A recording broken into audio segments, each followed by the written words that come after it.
बिस्मिल्लाहिर्रहमानिर्रहीम।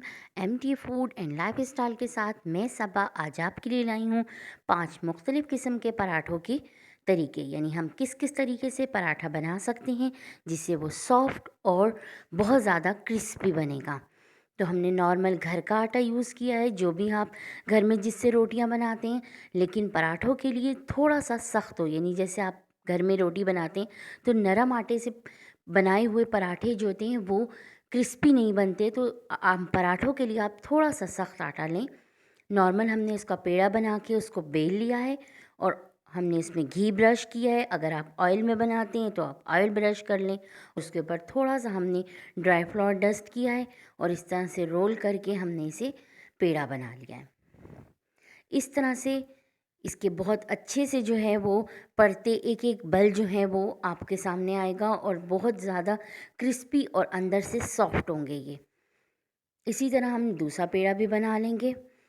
पेड़ा हमने लिया और उसको हम बेल के एक और तरीके से आपको बल लगाना बताऊंगी। ये देखिए, सिंपल बेलें और खुश्का कम से कम लगाएं। जो हम डस्ट करते हैं ना खुश्क आटा, तो वो ज़रा कम लगाएं। उससे ये होता है कि पराठा जो है ना वो क्रिस्पी बनता है और जो तवे के ऊपर जाके काला काला जल जाता है वो भी नहीं होगा आपका। वो इसलिए होता है कि आप खुश्का ज़्यादा लगा लेते हैं। ये देखिए, इस पराठे में हमने दरमियान में से सुराख किया और उसकी जो आटे का पेड़ा था उसको हमने दरमियान में से सुराख करके इस तरह से इसको कट किया है। और उसी तरह से ऑयल ब्रश करें। ब्रश से ये कि ऑयल बहुत कम लगता है और सब तरफ लग जाता है, कम यूज़ होता है ब्रश से। आप नॉर्मल भी अपने घर में अगर इस्तेमाल करें तो आप अगर ब्रश से लगाएं, देखिए पराठे के सब तरफ भी लगेगा और कम लगेगा। इस तरह से ये एक और पेड़ा हमने बना लिया। अब हम तीसरा भी इसी तरह से तैयार करेंगे। वैसे तो आप इसको 1-2 मिनट के लिए रेस्ट दें पेड़े को और आप पराठे बना लें, वो भी आपके बिल्कुल सही बनते हैं। लेकिन अब रमज़ान आ रहे हैं, अगर आप रात को ही पेड़े बना के रख लेंगे तो अगर आप सहरी में निकालेंगे तो बहुत अच्छे आपके पराठे बनेंगे। क्योंकि सहरी में थोड़ा सा टाइम का भी इशू होता है, कभी देर आँख खुले या कुछ हो तो आपके पेड़े बने हो तो आपको एक बहुत आसानी होती है, 2 मिनट में आपका पराठा रेडी हो जाता है। तो आप ये रात को ही सहरी के लिए बना के रख लें। उससे ये होता है कि जब आप सहरी में निकालेंगे ना तो इसके अंदर का जो घी होता है ना वो जम जाता है। एक तो पराठा बहुत अच्छा बनता है और दूसरे बहुत जल्दी से बन जाता है। इसी तरह से हम ये एक और भी बना लेंगे।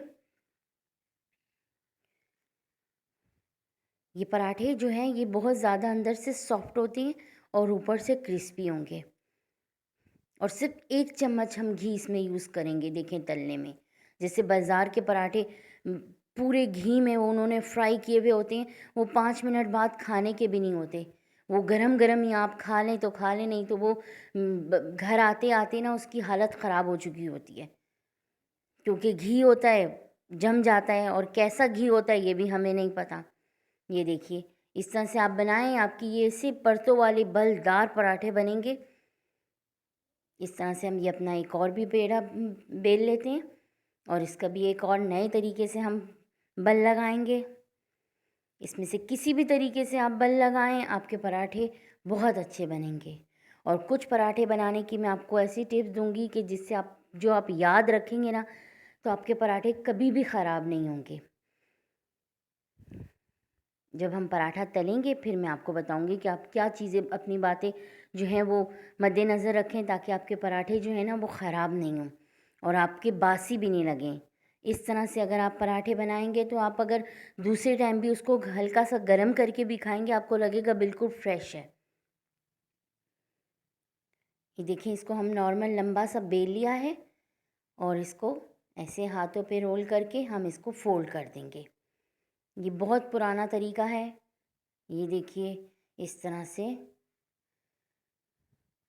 और इसको बस हम एक मैं आपको उसमें फ्राई करके भी दिखाऊंगी। पराठों में आप जितना कम खुश्का लगाएंगे ना आपके पराठे उतने अच्छे बनेंगे। बहुत ज़्यादा खुश्के के बने हुए पराठे जो है ना वो अच्छे नहीं लगते। अब रमज़ान आ रहा है तो अल्लाह पाक इस रमज़ान में हमें तौफीक दे कि हम जो है उसकी इबादत अच्छे तरीके से कर सकें और इस महीने की बरकत से अल्लाह मियाँ हमारी तमाम परेशानियाँ दूर करे और जितने लोग बीमार हैं अल्लाह सबको सेहतयाब करे। इसके साथ ही हमारे तमाम पेड़े जो हैं देखें कितने खूबसूरत से बन के तैयार हुए हैं। इसी में से एक मैंने बेला है और उसे तवे पे डाल दिया है। अब पराठा बनाने के लिए ज़रूरी ये है कि आप तवे को बहुत ज़्यादा गरम ना करें, हल्के गरम तवे पे जो है वो आप पराठा डालें, क्योंकि तेज़ गरम पे डालने में एकदम से जो है ना वो सब तरफ से सुलग जाता है। ये देखिए हल्के गरम पे वो आहिस्ता आहिस्ता पकता है तो वो क्रिस्पी हो जाता है। और थोड़ा सा सेक के फिर घी डालें।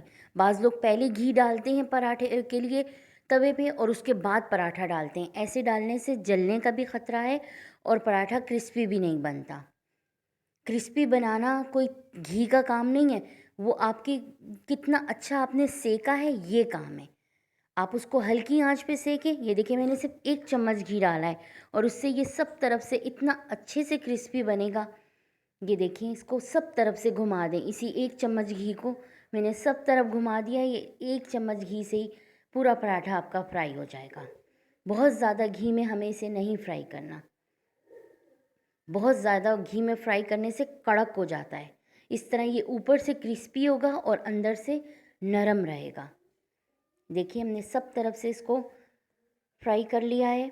इसके साथ ही अगर आपको मेरे ये तरीका और रेसिपी पसंद आए तो लाइक कीजिए, अपने फ्रेंड के साथ शेयर कीजिए और मेरे चैनल को सब्सक्राइब कीजिए। और अगर कोई अच्छा मशवरा देना चाहते हैं तो प्लीज़ कमेंट कीजिए। ये देखिए इसके साथ ही हमारा पराठा बन के रेडी है।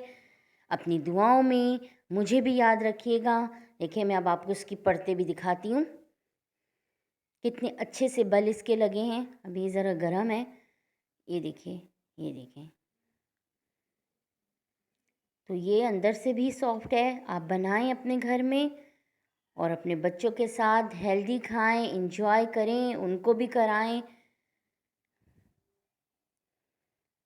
देखिए कितना अच्छा सा तैयार हुआ है। तो खुश रहिए, खुश रखिए। फिर मिलेंगे किसी नई रेसिपी के साथ। तब तक के लिए अल्लाह हाफिज़।